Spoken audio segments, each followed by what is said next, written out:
Prime Minister YINGLUCK'S successfully got through her first day of presenting her government's policies to the parliament yesterday.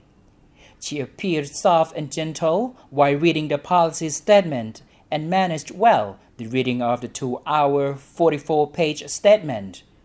Once in a while, she stopped for a sip of water to keep the rhythm of her speech, which was her first time before the parliament. Unlike previous prime ministers, the country's first female PM showed no aggression and offered no counterattack on members of the opposition Democrat Party. Instead, she left the counterattacking duty to her main guardian, the outspoken Deputy Prime Minister Cherlem Yubamrung. This is perhaps due to her personality. A gentle character untainted by political scandal is regarded as a good shield, as her opponents did not attack her much. However, the public was waiting to see whether she would stand up to reply to opposition parties' questions and scrutiny by herself. And she finally did react, although giving only a brief statement on 2 issues, with some saying her replies were almost nothing.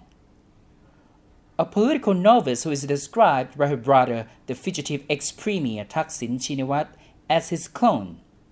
Yingluck has many things in common with her brother. But one thing is completely different.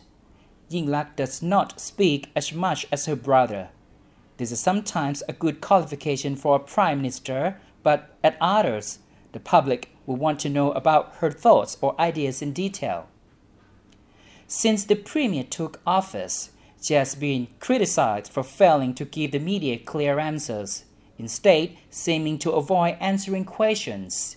She always replies to reporters, but with a brief, non-committal answer that tends to stop the press in its track and means they do not know how to seek further answers.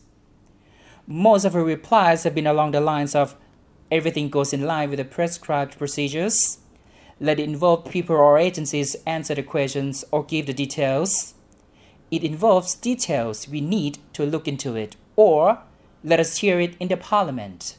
So, don't expect a harsh comment from the premier.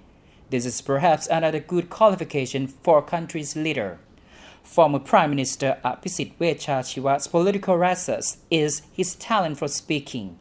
Though this trademark skill turned into his weak point as people began to regard him as a man of all talk but no action. In contrast to her predecessor, the current Prime Minister Yingluck uses silence or speaking less as her asset. But one cannot know whether this asset will become liability in the future. It is up to Yingluck herself to prove that she can turn her benefits into accomplishments. Jintana Panya Awut, The Nation Analysis for ASEAN TV.